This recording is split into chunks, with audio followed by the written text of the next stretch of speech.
Welcome to Albion TV presents the AO Daily Show, your source of real news in an unreal world, keeping you up to date on the latest news, events, and the great community of Albion Online. Today is Thursday, the 8th of August, and I am your host, Shozen. And with me today is my co-host, Bogul. How are you doing, Bogul? Good morning. I'm doing okay. I'm getting better. I'm feeling better. Let's do a show, Shozen. How are you? I'm doing well. I've been looking around for all sorts of different weird market stuff today. We found a lot. I started my morning with a phone call with Vasort. It was interesting. But you were there, so you know that already. What other things do we have on the show, Bogle, besides us talking about market? Because it is Thursday, and on Thursdays we do talk about the markets. What else is on the show for you today? We have a few reminders. We have the Gold Watch. We mainly talk about the auctions, land auction system changes. We will plug a hauling company today, and we have a few more Season 7 statements from a few guilds for you today. But first off, Shozen, why don't you start with the reminders for everybody? Well, reminder, guys, I am currently looking for part-time casters to come in on Tuesdays and cast with me during the Albion Live section of the show, where we cast the Crystal Realm followed by live GVGs at 19 and 20 UTC. Currently, I have gotten a few trolls, a few people who are qualified, and we're going to see about getting our first guys in, if not next Tuesday, the Tuesday after that, because we have to jump through a few hoops with them.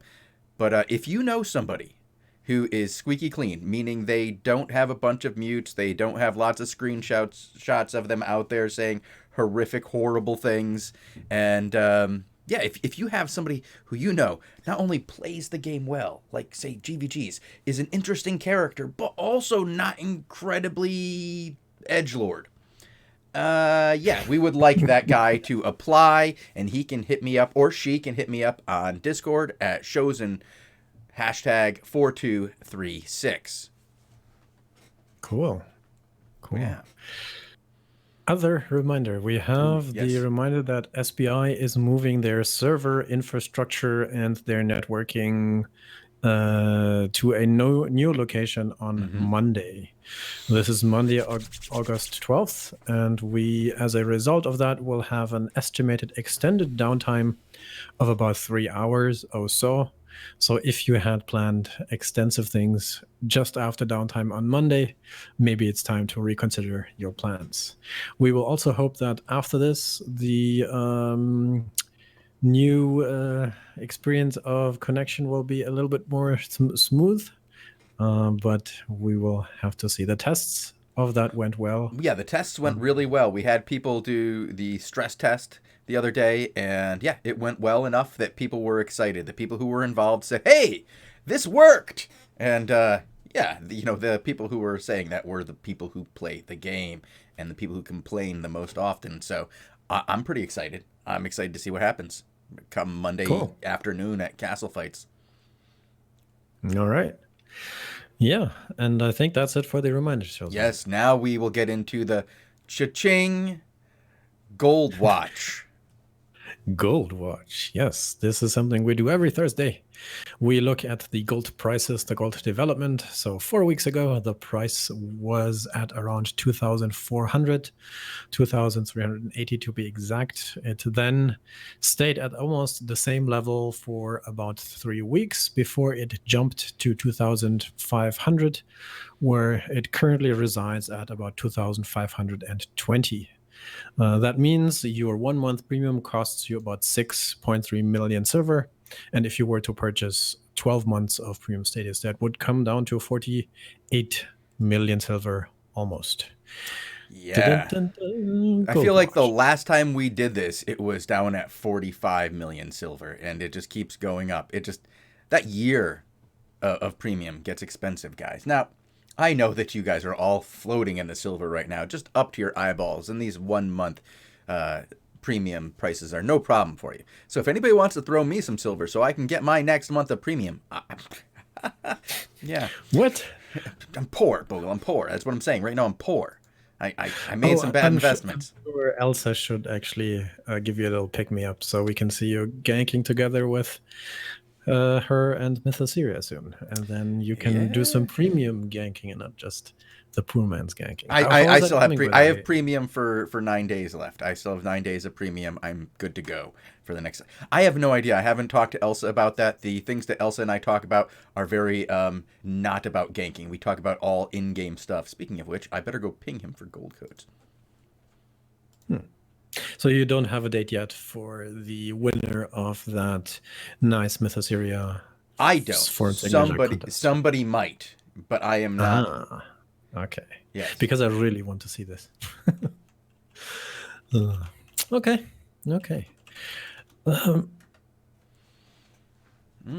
There goes my voice. Oh yes. I'm sure there will be no comms if I do record it because I don't think that's going to happen. Oh. I know you guys don't know this out there, but Elsa swears like a pirate. It's just it's freaking unreal. Every 2 words is just man, how does this happen? No, that's not true. But let's get to the meat of this this market watch, if you will, Bogul, because we got some new news, and this is news, and that's this is why we were talking to Visort this morning. Mm-hmm.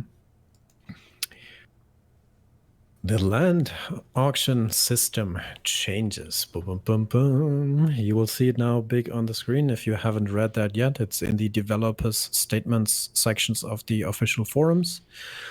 Prince Caspian posted a nice ahead of time notice. I will read the first part and then we can talk about the consequences of that a little bit more in detail. So he says, hello everyone. In order to keep ownership of city plots competitive, we are making some basic but very important changes to the land auction system.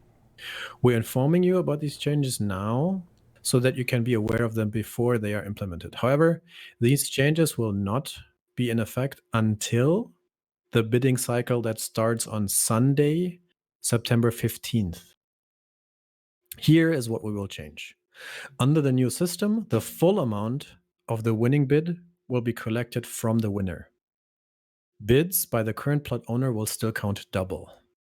This means, for example, that if the plot owner bids 10 million silver and the next highest bidder is 16 million, the plot owner wins the bid since his bid counts 20. With the proxy bidding no longer in place, the full 10 million silver will be collected, as opposed to 8 million plus on the silver under the current system. Yeah. And then there's another example of how that would play out on higher amounts. This is where the real meat, this is the meat of it right here, Bogul. So that you explain this next part, the lopsided situation. This is where it becomes important. If you were to bid 100 million on a plot to defend it, and then this full 100 million will be kept as well. So previously, a bunch of the current owners of the plot would just say, all right, I'll bid 200 million on my plot, and then anything that comes along their way, say somebody bids 50, they will automatically just have the previous bid plus 1 silver, and that would get scaled down automatically, so they wouldn't have to worry about that. Yeah, no risk of a high bid. Like, you could just bid an outrageous amount, and since it was taking 50, like whatever they did plus 1 silver, and it was doubling your bid from the very beginning, not at the end. Right. It was taking very little silver from people, and people were getting. Go ahead. In theory, if you place a really high defense bid, and then somebody bids really high, then of course you're also automatically defending at a really high amount. But now you have to actually, which is the crucial part of this, I think, be more honest in how you approach the bidding process. So I see as a consequence of this that people will have to be better about how much they actually bid based on how much they assume their plot either earned in the previous month or will earn in the next month. And I've seen a lot of comments already on this system where people proclaim that now the cartel is dead. And have you read anything about this too, or are I, you just I have read a lot about it, and what I see is whenever there's a change to the way things are done, some very squeaky wheels get out there and start making some incredible proclamations of either this will never work, or nobody's Mhm. going to make any money, everybody's going to lose profit, and I These ultimate I statements will is one say of that these it's not. things. I don't see this stopping the cartel, and if anything, I see this kind of thing of, if anything, forcing a more organized cartel to replace the one that's there. I Mhm. think that when you put tighter and tighter restraints on the amount of profit that somebody can make, that it is guaranteeing that the most informed and well established people will be the ones who end up taking over that situation. That they will be the only ones who can make profit. You will probably see, as Frank Sinatra had a very long post, which now there's parts of it that I agree with and parts that I disagree with. So let's get to the Mhm. parts that I agree with. Yes, I believe this will cost people profit. Right now, like, there are many people out there with this situation where they are barely making profit. If they're not inside of the cartel, they're barely making profit, and if they or not making profit at all for many of them, and this will just further limit their ability to make money. Mhm. But right now, like, from everything I talked to Vasort about the cartel, he made a crap ton of money, like an He absolutely says that he huge. does, Yes, yeah. yeah, he says that he makes a crap ton of money and offered huge amounts of silver to BA just so that they could have it, but BA was like, we don't need your silver, we're fine, you can just keep it. And so Mhm. he agrees that, that this current bidding system would make it even more difficult for him to make profit, and he would either have to raise prices again as a way of defending it and making a legit, this is how much they're worth, this is how much we bid on them, and this is their value kind of thing, and that's Mhm. what they bid, and that's it. And then anybody who bids outside of that, they would work to destroy, like, Mhm. they would put the pressure on them so that it was much harder for them to make profit, and then in the end basically either cause them to be working at a loss, or which is very likely for most people in this process, or just outbid them again in the next process because they'll have an idea of what their values are. And Mhm. I just don't think that. I don't know. I heard somebody say that, like, right now, I heard Frank say one of the things he said, even if you bid one silver and use the prices of, like, you win your plot with one silver and you bid, you make your prices the same as the cartels, that you just won't make profit. Now, that I got to disagree with. I'm sorry, if that's what your numbers are saying to you, Frank, you're doing it wrong. You are doing it wrong. Like, if you're not making profit at the old way this was done, people were making profit. That was it. Mhm. People were making I, lots of I, I profit. want I want to mention two things. One, again, is to go back on the example as to why I think that people will be more honest in what they have to bid now. Because in essence, what you will see happen is that the people who keep a log of how much they spend in terms of expenditure on stone blocks, on food, on previous bidding cycles, they will have a good idea of what it cost them to get that plot. And then as the owner, they get that 50% reduction, so they will go close to that level in theory. So what others would have in terms of data after that auction cycle is a much better understanding of uh, actual plot values, because the owners will just be more willing and be more forced to bid along those lines. But this will take another few months to develop. Fun fact, by the way, it says these changes will go in effect starting Sunday, September 15th. That's not the next one, not the next auction cycle, but the one after. In case you were wondering when Mm-hmm. this is going to happen. Okay. But the other point, um, I forgot the other point. What were you saying about Frank, 1 silver? Blah, blah, But well, he blah. says that you couldn't make profit. Now he did make an additional point, because I want to bring this up here because he's talking about it. He says that the profits that were made by the cartel are pre-portal profits. Well, they've been doing it since, April, right? April is when these guys basically started their cartel, I would think.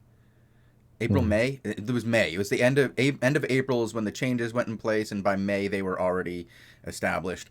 The portals, I gotta say, I think that the portals may have hurt their profits, but I don't think that it stopped their profits, and I still think they make profits. I think that right now the problem is that people aren't really. They don't know the data. They don't know the data, values. and because they don't know the data, there's so many people selling their goods inside the market and on the black market for lower than their actual value. And when so many people sell their products, their end goods at a loss. I might disagree with you there. I was saying that people don't know the values of plots and the actual numbers behind. Well, no, I think that both are true. I don't think people understand the value of plots, and I don't think they understand the value of what they're making, because they're just putting it on the auction house for what's lower than the guy up there already, and they don't realize that guy's already losing money. Another thing I want to mention is that in theory, if you can assume that you have a high price of these plots right now, right? If you assume that through the cartel war and the rising taxes, in order to account for the previous months of higher defense costs, that you can assume that these plots in theory have a higher current value than they should have. So one thing that I'm estimating honestly is that there will be a few people who, if they apply a plot now, or if they invest into a plot now, they might get burnt when the market is adjusting. And I also get the feeling that the current owners might be selling their stuff off to prevent a bidding situation. Where they, just take a loss, and they might try to exit the market earlier. Yeah, I wouldn't. I don't know. I think there are many ways. I think the problem that people are trying to fight here is that too few people own too much land, and this is not going to stop that. The only, when you have passive activity profits, people are going to try to figure out how to make as much of those passive activity profits as they can. You have to make them active activity if you want to limit somebody from owning everything. And I don't know how they could do that. I think there should be scaling, though. There should be scaling. Otherwise, you're hard capped by your man hours, and that's not the best thing to do either. Right. But I had one point, but I forgot. Dang it. Well, this is what I was saying before. Funstealer always makes this point every time that we talk about the cartel, over and over and over again. You don't have to craft inside the city. You aren't limited to craft inside the city. If you join a good guild, you can go craft in the Outlands and make more returns. I mean, yes, you have to transport and there's risk, but with risk comes reward. Oh, whoa. You know what? Maybe if your guild doesn't have a home plot now, you can get it with the hideout system coming up, because they're gonna function pretty much just like home plots. And say you don't even have a guild, you don't like guilds, you're anti-social, you just got in this game to craft axes and gank people in the open world. Buy your premium, save up a little bit of silver, buy yourself an island, make your own crafting buildings yourself. Only craft with your focus, you'll be fine.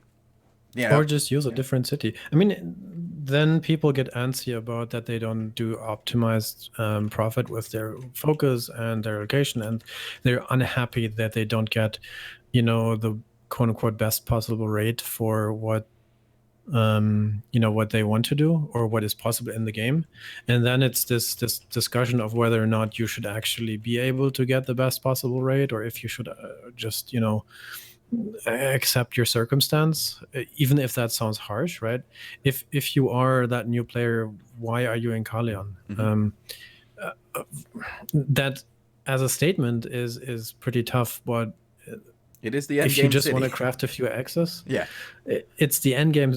Yes, but to me, the major issue that we see is that transporting isn't worth enough, or isn't possible really, because there's too many trust issues with allowing other people to transport stuff for you. Because in theory, you would go and look at the crafting bonuses, and you would assume that huge quantities of refining and gear crafting would happen in the royal cities versus crafting in Kalion, because the bonuses are really great. Like you have 35%, 15% additional stuff in the royals for crafting, additional bonuses, and they should just be easily movable around. But in practice, very few people do that well. True. Part of that has to do because we don't have transportation contracts in the game, but I don't want to go into that discussion really. Yeah. Well, I mean, you just mentioned transport. Do you want to go on to this guy who's doing the transport stuff and the idea of trying to figure out a way to make a reasonable way to do a transport?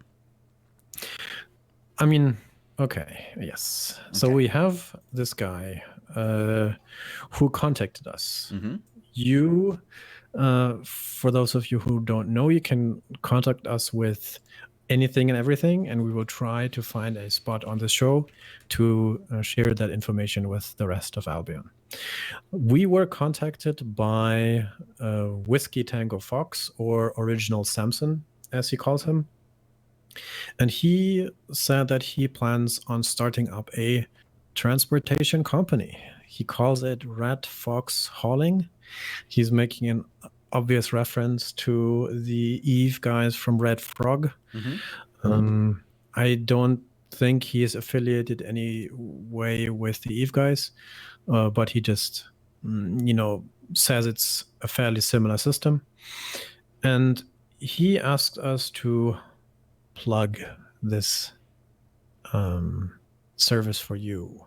It's currently in a beta situation. Yep. They're just getting it started. They're working on how they're gonna I don't know, how do you say this, like make their reputation more transparent, like make some of this stuff more transparent. I talked to him about it a little bit. Go ahead, continue on. You were saying with the beta.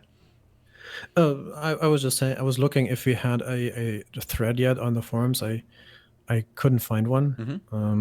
Otherwise, we would have shown that. He only has a Discord so far with like a few members.